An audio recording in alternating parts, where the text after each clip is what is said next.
You've made it to Chiro Hustle. Sit back and learn from the greatest influencers in the profession.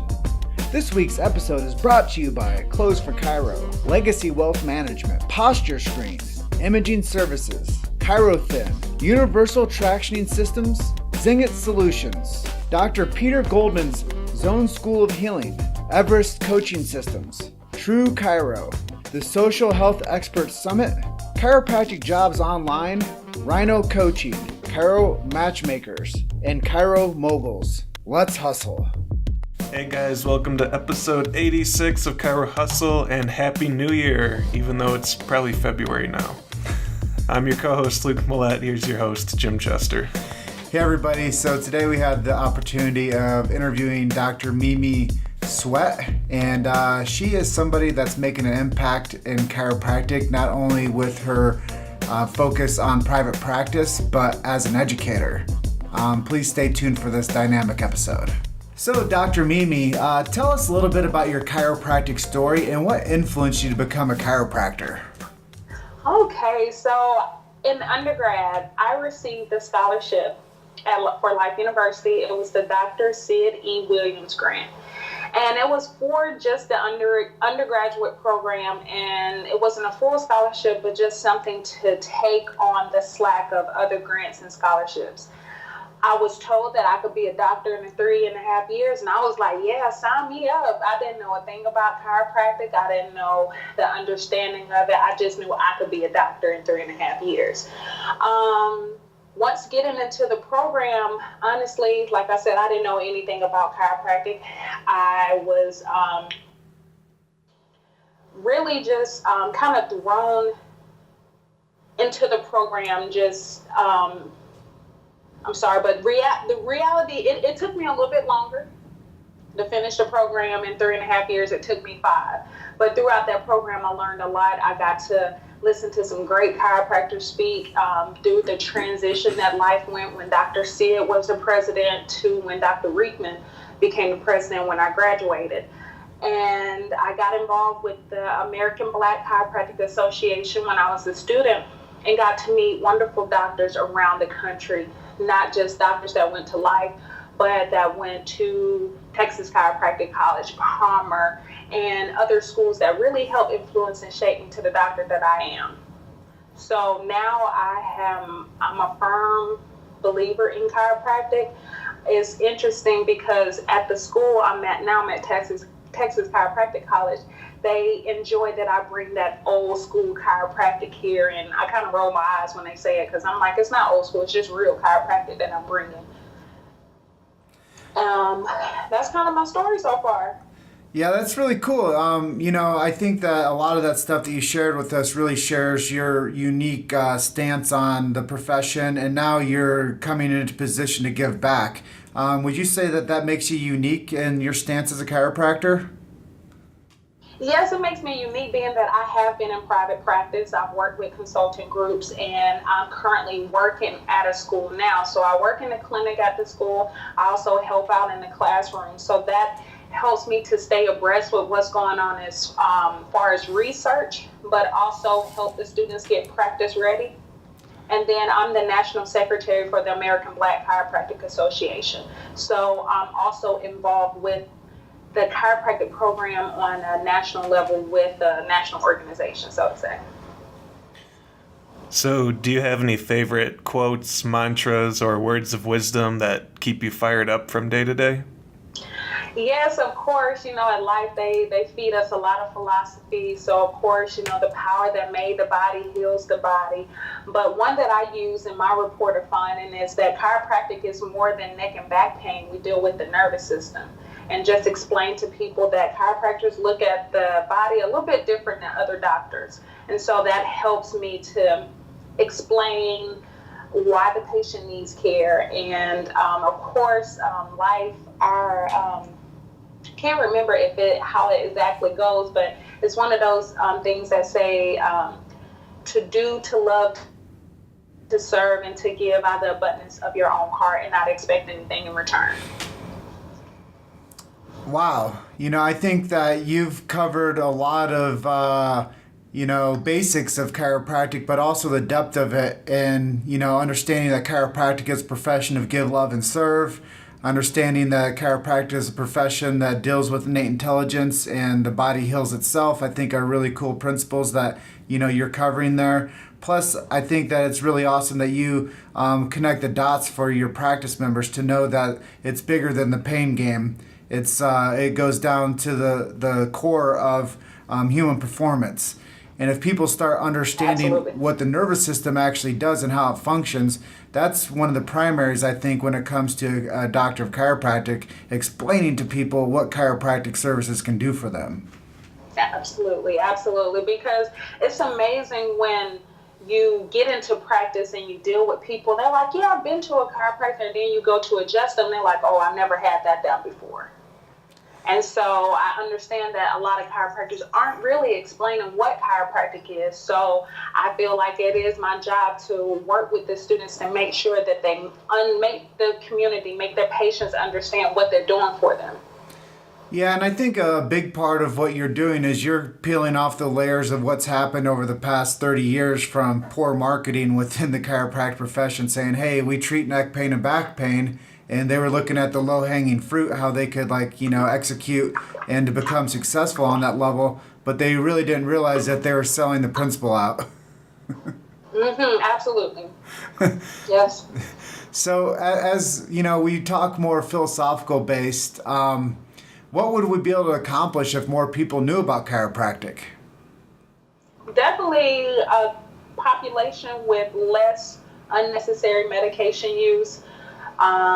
Decrease of unnecessary surgeries, more of a health conscious community, maybe even a healthier community that live longer, have better quality of life. Yeah, when I think about it, also I agree with you. I think that a lot of times people think that chiropractic is something to get them through something or out of something. But really what you're doing is you're giving the person that's getting adjusted freedom to make better life decisions and to be able to have a better quality of life. That old idea that chiropractic helps with vitality and human performance, I think those are things that need to be leaned on more than ever today. Absolutely, absolutely. Because I have some patients that they don't care if they're in pain, but if they can't play golf, then that's important to them. If they can still swing their golf club, they're good. And so that's one of my goals for my patients, to find out what their hobbies are, what they enjoy doing in life, and making sure that I address that when we talk about their care and their treatment. I was at a seminar recently, and the doctor who was talking said something really profound. He said that people will always rather move away from pain than towards function. That is. So, with the way everything's going right now, where do you see the profession of chiropractic winding up in the next 20 years? So, as I see now, things are opening up, just even practicing in a different state, having more things, like in Texas, we can do acupuncture, opposed to we couldn't do that in Georgia. Learning about dry needling, but I'm seeing that it's becoming, chiropractic is going to be that first option for a person in pain over pain medication. I'm also seeing more research in the profession, because right now we're working on a study at the college, seeing how breastfeeding babies who aren't nursing optimally, and seeing if chiropractic care can help with that. So I'm seeing more research, maybe even more chiropractors integrating more into the hospitals, having more chiropractors on staff at hospitals and urgent cares. Also seeing more chiropractic related information in the media, online, or even in big magazines, or maybe even primetime TV. Yeah, I can't disagree with you on any of that. And, I think today we have no greater ability to reach the masses with the chiropractic messaging. And I think that, if we do start all realizing that we all are media companies, that are, you being a chiropractor, you are a media company. And it's your responsibility to have outreach and figure out ways to get your message out to more people, where chiropractic will ultimately live outside the four walls of chiropractic, and more people will become influenced. And I think you're spot on with your positioning on thinking, hey, if we just do these things, we can have more of a impact on the future of not only, the individual, but a healthier community. You're right about that. So what do you think is the most important thing that has happened to chiropractic in the last 10 years? I'll say the most important thing, just me personally, been practicing for the past 10 years, is that I'm seeing more chiropractic offices. I know sometimes we talk down about the franchises that are popping up more often, but I'm seeing that as, well, at least we have that. Because when I first graduated, we didn't have as many of those franchise offices that you would see nowadays. If you see a Super Target or a Whole Foods or a big plaza, it's going to be a chiropractic office in there. So I'm seeing it now that it's becoming more available to everyday people. You have those offices that are open Monday through Sunday and are seeing people past the traditional hours. I'm also seeing more chiropractors in the sports arena. I've seen players getting adjusted on the sidelines, and I've seen more chiropractors traveling with teams or with athletes to the Olympics, to different sporting events, also at the Super Bowl. So I'm seeing that chiropractic is now being more involved when it comes into the medical team, when it comes to our world-class athletes. The things that you're saying there really put the hair on my arms up, because nobody can own chiropractic. And I think that that's so beautiful, because chiropractors do come into their own reckoning when they go out there and they show people on a national stage that it's good for this superhero, and it's good for this super athlete, and it's good for this whole team that is top level performers. Why wouldn't you want the same thing for you and your family? Absolutely. That's why I like to, when I talk and I speak with my patients, I throw quotes in or just articles in, maybe from, of course, Jerry Rice or other athletes that have used chiropractic, and just, make them understand their body needs to perform a certain way for them to make money and for them to stay on that high level of performance. So like you said, if it's good for them, it's definitely good for you and your family. Yeah, and if you think about it, even guys like us, desk jockeys, that, we sit around and discuss, and, we have, sit down jobs. I think that those are the, the corporate athletes that we really need to be paying attention to. And those are the breadwinners for the families out there that are looking to, have high quality of life. And if we keep those desk jockey corporate athletes healthy, then we have a healthier family that is going to learn the principles of, the chiropractic lifestyle, how to eat, how to think, how to move, and, ultimately how to stay healthy with the chiropractic lifestyle. Dead on. Yes, sir. So would you mind maybe telling us about a miracle story that you've either witnessed firsthand or were able to give someone? One that comes into mind, I was in practice and I met this young lady. She had just buried her son. He had passed away from cancer. So she came, I was in Georgia. She came to visit from Detroit.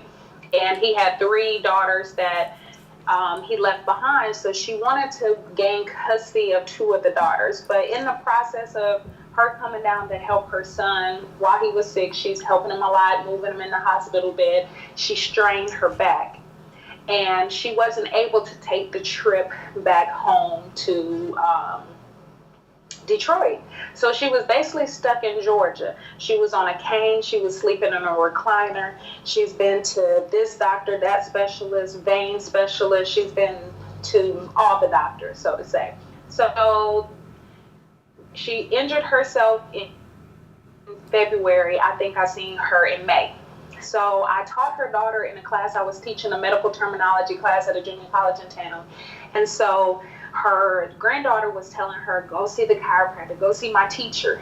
She was like, no, she can't help me. I've been to all these other people. Then had a friend that were my patients. They were encouraging her, go see the chiropractor. She's good. See if she can help you. So finally, after so many months and so many people telling her, she came to see me. She didn't think I could help her. She had the biggest scowl on her face. She was walking on a cane. And she took my treatment plan and stayed very compliant. The first 3 to 4 visits, she couldn't lay down on the table. She was in so much pain. So we just had to figure out ways to sit her up, adjust her using the activator or arthro stems, sit her up with rehab and E-stem. And by June, July, she was walking straight. She came in the office one day and told me she was going home because she felt good. She could take the ride, and she was walking better. She was walking straight. But after her first treatment, she was able to lay down in the bed at night and sleep, where she was sleeping in a recliner. Man, you think about that. I mean, quality of life is when the body gets to actually rest and to relax, and you can probably tell why people have screwed up looks on their face and are in disbelief of chiropractic, because in order for most of those people to actually hit your front door, they've dealt with myriad, like you said. They've gone through so many different specialists, and they've been told that you got to be on this for life and whatnot. And it makes sense, if you're not resting and your body's not going into cellular repair and your body's not actually responding to a healthy lifestyle, you are going to be screwed up with how you think about things, and you are going to have trust issues with the medical profession. Absolutely. And it was just, it broke my heart to see her in the pain that she was in, because she wanted to get custody of her granddaughters. And her thing was, I have to get myself well so that I can take care of them. Because if I go into the courtroom on a cane looking broke down, they're not going to give me custody of my granddaughters. You've made it to Chiro Hustle. Sit back and learn from the greatest influencers in the profession. This week's episode is brought to you by Clothes for Chiro, Legacy Wealth Management, Posture Screen, Imaging Services, ChiroThin, Universal Tractioning Systems, Zingit Solutions, Dr. Peter Goldman's Zone School of Healing, Everest Coaching Systems, True Chiro, the Social Health Experts Summit, Chiropractic Jobs Online, Rhino Coaching, Chiro Matchmakers, and Chiro Moguls. Let's hustle. And perception is reality, and it's how we perceive ourselves or how others perceive us too, is the package that people believe us. Mm-hmm. Yeah. It kind of chokes me up just thinking about her, because she wrote me a long letter when she got back home saying how I changed her life. And I was like, no, gosh, I didn't think I was doing that much just by me being a chiropractor, but it's definitely shown me how you can help people with more than just neck and back pain. Well, this turns me back into the floor director that I was. I worked in a CVP office for 5.5 years. And I remember keeping up like 2 specific letters that were sent to the office saying thank you for giving me my life back. And even one of the people were like seriously like doped up on medications. I was considering suicide. And just to see those letters that came in, and knowing that I was a part of that team. And this is for, not just for chiropractors out there, but for anybody that's working in an office, that's working on a team. You are creating miracles in people's lives, just like the one that we're discussing here. And I think that that's really powerful when people understand that it's not just the chiropractor, it's the whole team. Absolutely. Yeah, we can't do it by ourselves. You're right about that.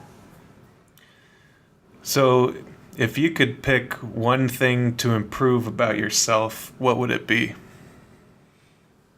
I would definitely work on my procrastination, because that has interfered with me being a better chiropractor, making more money, being just a better woman, period. But definitely my procrastination skills, just learning how to stay focused and on task better. Yeah, I think that those are attributes with anybody in the business world. The more that we stay regimented and stay on task and, tell ourselves, this is like, our top things to accomplish today are very important. But let's turn the page a little bit more back. And what is it like for you to actually take care of professional athletes? So one thing I've noticed that once I got in school, that was my focus. I wanted to work with athletes. I wanted to work with professional athletes. I wanted to work with a team. And when I moved to Houston, I contacted the Houston Energy, and it's a female football team, female tackle football team. And I've been working with them now for 2 seasons. And they just won their International Women's Football League Championship. And so working with them is not only are they athletes or professional athletes in their own right, they're mothers, they're wives. And so one of our running backs, she was pregnant during the championship game and didn't even know it. And so it was just amazing how a few weeks later she posted a post on Facebook and she showed us the sonogram and was like, I wonder why I was a little slow. Wonder why I wasn't as fast that day, but they won and she's healthy, she's having a healthy pregnancy right now.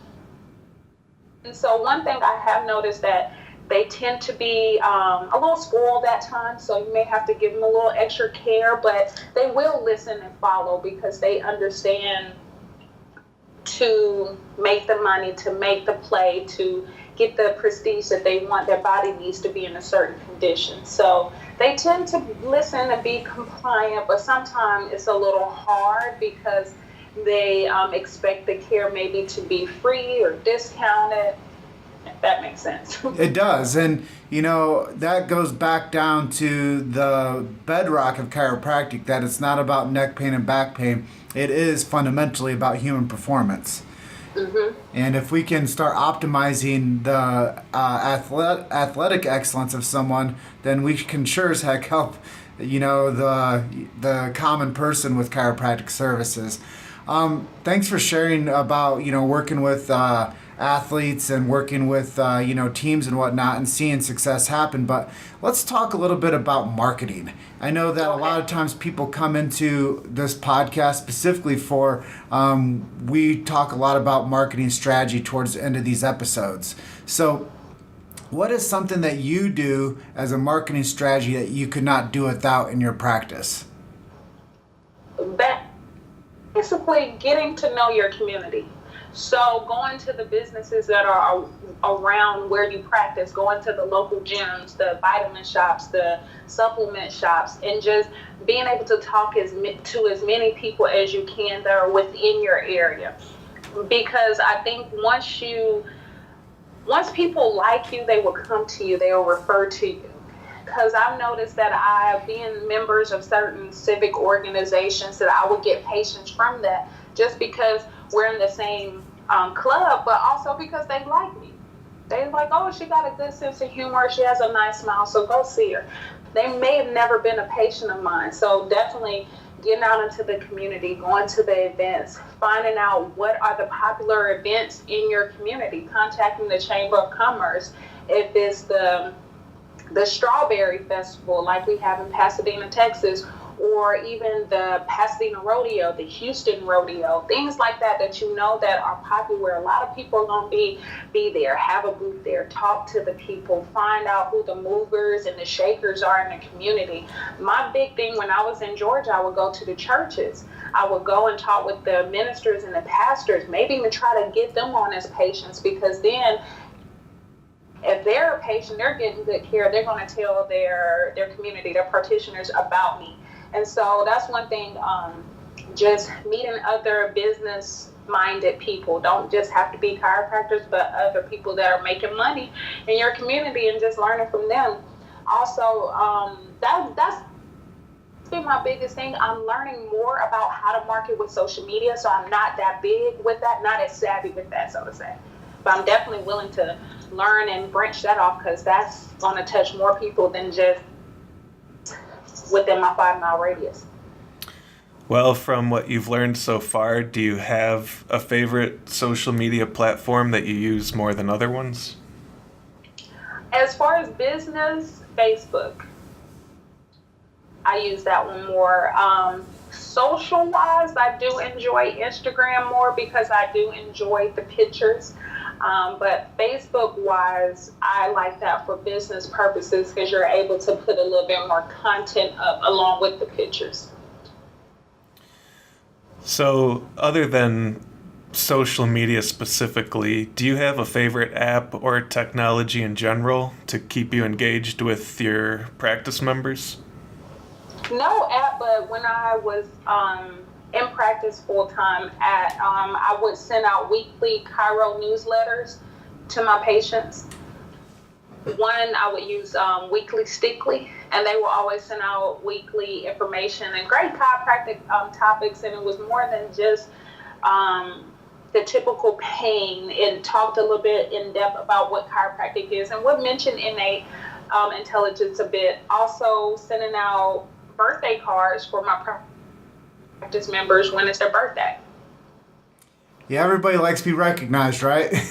Yeah, of course. Everybody wants to feel special. And it's just that one little stroke of appreciation that people don't forget too. They get through the drudgery of opening up, mail that they don't want to open, and then they get that one thing by a surprise, and they're like, wow, somebody was thinking about me. Thank you. Mm-hmm. Yeah, I think that's really cool. Let's talk more about you now. What do you like to read, and are you in the middle of it reading anything right now? I have a few different things I'm in the middle of reading. One, I just finished The Subtle Art of Not Giving an F, and I really enjoyed that. Also, one book, I don't remember the title, the author, but it's called The Best Yes. Also, I'm a Southern girl, so the Bible is always in the house, so I'm right now going through different books in the Bible. Also, another book that I've been reading that really touches my heart, and I can't read it that often because it gets me kind of fired up. It's called The New Jim Crow, and it's just talking about the judicial system and the justice system with African American people and people of color. And also the E-Myth, the chiropractic E-Myth. Great book. Mm-hmm. So, what are some of your hobbies or just things you like to do in your free time when you're not working? So I enjoy dancing. I've just recently joined a gym here, and they have a nice African dance class that I like to go to. I love music, so listening to live music, any type of music, I'm a big fan of. But yeah, I love the arts. I'm really into theater. I love documentaries. So just this past week when everyone was talking about, Bird Box, I was like, no, I'm watching Planet Monkeys. I think I get more information from this than that movie. So what is one piece of advice you would give to a fellow struggling chiropractor or an up-and-coming student? One thing would be to definitely work on your mindset. Work on what you put into your mind, what you start off your day with, what you end your day with. I like to start off with something spiritual, if it's a prayer or gospel music or some type of spiritual music. Just start off your day with being positive, being thankful, giving gratitude. Also, just having faith in yourself, knowing that there's people out here that are maybe not as smart as you or maybe not as intelligent as you, but they're making a living and they're doing well, and there's something that you can do as well. Also, everything is business. Always negotiate. Take your heart out of it, but bring your mind up to the negotiation and to the table so that you can just understand how to understand the fairness when it comes to business. Also, get involved with the chiropractic organization, somebody that can be a mentor to you, that you can be a mentor to someone else, that you can stay fueled with the chiropractic message, and just being involved with other people, networking with other business owners. Also, checking on your chiropractor friends, people that you went to school with, people that you meet along the way. Every now and then, send them a text message, a phone call, an email, and just, see how they're doing. Ask them how things are going in their practice. Stop by their practice every now and then. Just pop in and check on them, give them an adjustment. Or you just be, just be active with other people around in your community. Also get to know the chiropractors in your community. Don't be afraid to go talk with them, have lunch with them, because there's enough to go around. Everyone has a spine. And also make sure you take time off, take your vacations, take time to go visit your family, and also get adjusted on a regular basis. I think that's all great advice. That last one's my favorite. Right? Sometimes we forget to take care of ourselves. It's true. So this is the part of the show where you tell us some of your websites or your Facebook page or any way where people can find out more about you and what you're doing. Yeah, and I'm so glad, because now you all are forcing me to really focus more on my presence on social media. Yes, because ma'am. right now my social media pages are just social. They're not really business oriented, being that I'm not in private practice anymore. I'm more on the academic education level. But I am on Facebook. My name is Mimi Sweat DC. I also have a link for my practice. It is Living Life Well Chiropractic, and that's it's linked onto my personal Facebook page.